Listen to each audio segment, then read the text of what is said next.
da atuação das freiras franciscanas, existe um trabalho esportivo forte. Igrejas católicas, elas costumam ter a prática esportiva permeando o currículo escolar, e lá acontecia bastante por conta dessa influência de ter o esporte como componente da educação física escolar. Então, eu pratiquei na educação física alguns esportes e eu era horrível no Você futebol. sempre foi grande ou não? Sempre, sempre. Com 14 anos eu já tinha a altura que eu tenho, já calçava 46, 47, já era bem maior do que os meus colegas, né? Eu era péssimo no futebol e tinha consciência disso daí. Tentei jogar basquete na escola que eu estudava, me esforçava, era o primeiro a chegar, o último a sair e era reserva. Fui para o voleibol numa outra escola que eu fui estudar, também eu era esforçado, o primeiro a chegar, o último a sair, também reserva. Eu só tinha vamos chamar assim, de uma qualidade, que era a minha capacidade de sacar desde que eu tivesse longe da rede. Se eu sacasse na linha ali que divide a quadra, a bola ia para longe, Muita força. muita força. E se eu tentasse bater nela devagar, eu não conseguia modular essa força. Então, meu professor mandava eu ir lá Lá muito longe da da linha linha. de divisa e sacar. E dava certo. E no voleibol escolar, se você saca bem, você já resolve 50% do jogo. Né? Porque receber a bola na adolescência de voleibol é difícil. Né? E aí eu tinha essa habilidade. Esse meu professor, professor Bruno, aliás, um abraço, professor, para você, Professor de educação física. professor de educação física escolar. Ele foi praticante de atletismo na faculdade. E aí ele falou para mim, Joel, você é um menino forte, você é um menino grande, você devia tentar fazer arremesso do peso. E eu perguntei para ele, mas professor, o que é isso? Aí ele me explicou, ó, você vai pegar uma bola de ferro, vai jogar longe, quem joga mais longe ganha. Você vai se dar bem nisso. A bola, quanto a pesagem? Naquela idade, ela tinha 6 quilos, 5 quilos. Mas o peso para homens adultos pesa 7 quilos e 260 gramas. Então, são 16 libras inglesas. E aí eu falei para ele, mas, professor, por que eu tenho que ir lá? Eu não posso jogar vôlei? Ele falou assim, você pode jogar vôlei.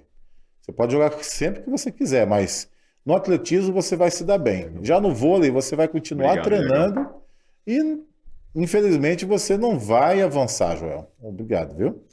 E aí eu fui experimentar, porque eu tinha consciência que eu não era um bom jogador, mas eu queria fazer esporte. E aí não deu outra. Na hora que eu fui fazer o arremesso do peso num programa, num projeto que tinha na cidade lá, onde eu estudava, mas no primeiro dia que eu fiz, meu professor já falou para eu ficar, para eu treinar. Um mês depois eu estava representando a escola, 2 meses depois eu estava representando a cidade, 3 meses depois eu já estava representando já o estado no Campeonato Brasileiro. Então, a partir daí o avanço foi rápido. No meu Caraca. caso, eu conheci indiretamente na escola.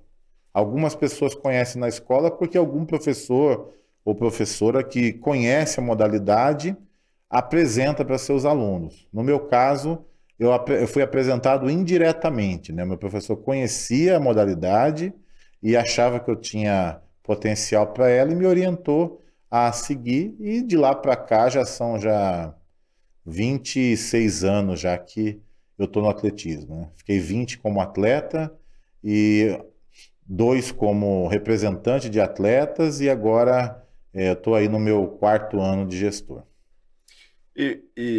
Eu não faria essa pergunta se fosse alguém que não tivesse essa formação toda. Você acha que a educação física escolar ainda forma, ainda tem essa cultura de encaminhamento dos alunos para... Se não fosse seu professor, você não estaria aqui agora, provavelmente. Com certeza não estaria. Com Mas eu não certeza. vejo. A educação física escolar passou por um monte de coisa aí, a galera criticando às vezes o esporte, porque o esporte era capitalista, um ganhava, um perdia, aquela baboseira toda. É, Você acha que hoje na educação física escolar isso ainda existe ou a educação física escolar está. Não, é assim. Aconteceu uma mudança curricular na área da educação física escolar no país. né? Nós tivemos aí vários modelos de educação física que foram implantados. Quem é da área com certeza estudou o professor Lino Castellani nos livros lá, que falam sobre os diferentes tipos de educação física no Brasil. E atualmente a gente tem um currículo que entende a educação física como um produto cultural e uma linguagem. Então existe nessa ideia aí 5 dimensões para a educação física e o esporte é uma delas. Então existe lá jogos e brincadeiras, danças, lutas, ginásticas e esportes. Nesse contexto, o professor deveria apresentar todas essas modalidades, todas essas dimensões de uma maneira igualitária para que o aluno tivesse uma formação mais sofisticada, entendeu? Só que a realidade é bem diferente do que o currículo propõe. Parte porque a formação dos professores não conseguiu trazer para eles essa expertise, parte porque a crença pessoal do professor não é a crença do que está determinado no currículo, né? E aí a gente tem muita coisa que está escrita nos documentos e que não é executada na prática. Então acaba ficando o pior dos dois lados. Se nós tivéssemos uma educação física escolar que apresentasse essas dimensões, mas de maneira efetiva, poxa, a gente teria uma formação humana sensacional. Se a gente tivesse uma educação esportiva na escola que pudesse também fazer seu papel de maneira plena, nós teríamos uma criança esportivamente mais escolarizada. Aí a gente acaba não tendo nenhum, nem outro, né? Então, na minha opinião, nós temos um problema de choque entre o que se propõe e o que é executado.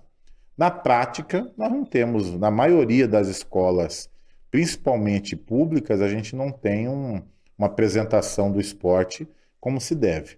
Só quando o professor é muito vocacionado ou quando o professor é muito estudioso, que ele consegue apresentar uma educação física esportiva com um pouco mais de propriedade, né?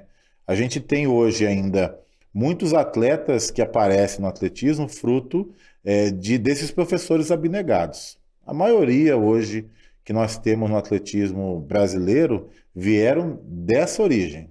Professores abnegados que são da educação física escolar, mas que são vocacionados para ensinar o atletismo. São pessoas que gostam de atletismo e por isso fazem questão de ensiná-lo na sala de aula. Mas se você fizer uma pesquisa em qualquer escola, e temos aí alguns trabalhos acadêmicos que falam disso, 90% dos alunos nunca viu atletismo na escola. Aí não tem como você ter um desenvolvimento esportivo a partir disso. Mas é um absurdo, né? Porque é correto dizer que o atletismo é a base de qualquer esporte. Com certeza. Todo esporte salta, arremessa, lança. Todo esporte terrestre, né? Ele usa um desses elementos. Então, os países desenvolvidos trabalham com atletismo primeiro porque eles compreendem isso, que o esporte é base. A partir dele você desenvolve a coordenação motora geral, coordenação motora fina e capacidade de locomoção, né? E a partir disso daí, qualquer outro esporte você vai desenvolver melhor. Se você consegue correr de maneira mais coordenada, você vai bem no atletismo, no basquete, no vôlei, no handebol, no futebol, no futsal, no rugby, em qualquer esporte que precise correr. Se você desenvolve a capacidade de saltar e ter domínio do seu centro de gravidade no ar, que é uma das coisas que ao saltar a gente desenvolve, consequentemente você também vai desenvolver melhor essa habilidade de saltar em qualquer esporte que você for fazer. E ao arremessar e lançar, a mesma coisa. Porque engana-se quem pensa que um arremessador ou lançador é um bruto. É o contrário. É exatamente por ele ser muito forte, muito rápido, que ele consegue ter a sensibilidade de poder empurrar um implemento. Porque um peso ou um disco, comparado com o peso de quem faz, ele é relativamente leve. E aí você precisa ter sensibilidade para conseguir fazer com que esse implemento consiga voar. Um disco, por exemplo, você não segura ele. Você apoia ele na primeira falange do dedo.